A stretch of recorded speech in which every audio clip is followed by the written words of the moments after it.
देश का मिजाज ईस्ट। नमस्कार। लेट्स माइक देश का मिजाज और खबरें ईस्ट से।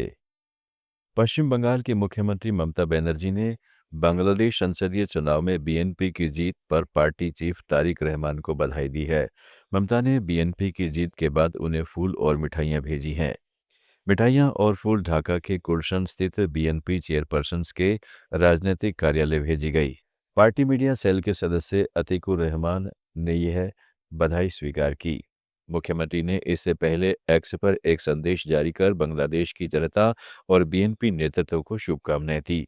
अपने संदेश में उन्होंने चुनावी सफलता पर तारिक रहमान और उनकी पार्टी को बधाई देते हुए बांग्लादेश के लोगों के सुख समृद्धि की कामना की। साथ ही उन्होंने रमजान के अवसर पर अग्रिम शुभकामनाएं भी दे दी हैं।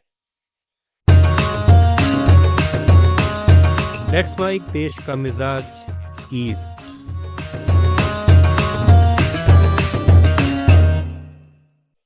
केंद्रीय शिक्षा मंत्री धर्मेंद्र प्रधान ने कोलकाता में आयोजित शिक्षक सम्मेलन में राज्य सरकार की आलोचना करते हुए उस पर शिक्षकों के साथ विश्वासघात करने का आरोप लगाया है।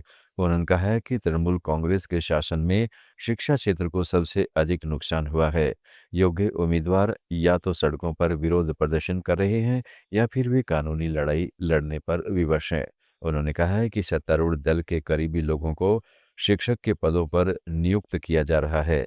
प्रधान ने दावा किया है कि वर्तमान में राज्य में लगभग 4,000 स्कूलों में शिक्षक नहीं है।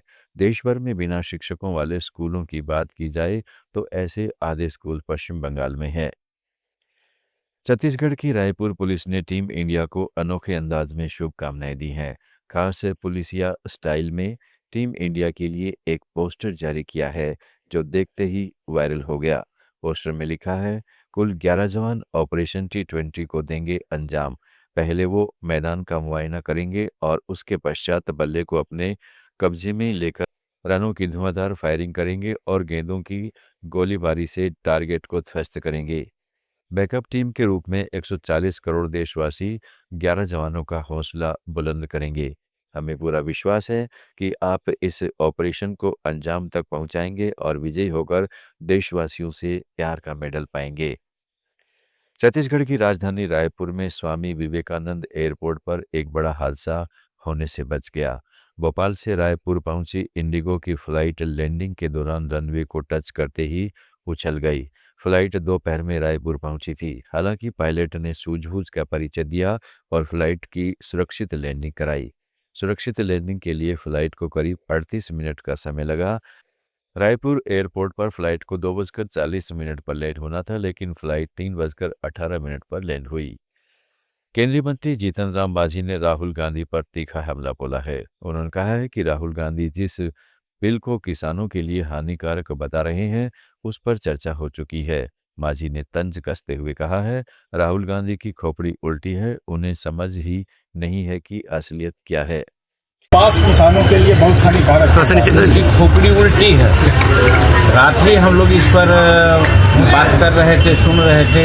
कुछ भी उस बिल में घाटा नहीं है, हम लोग सब फायदा में है।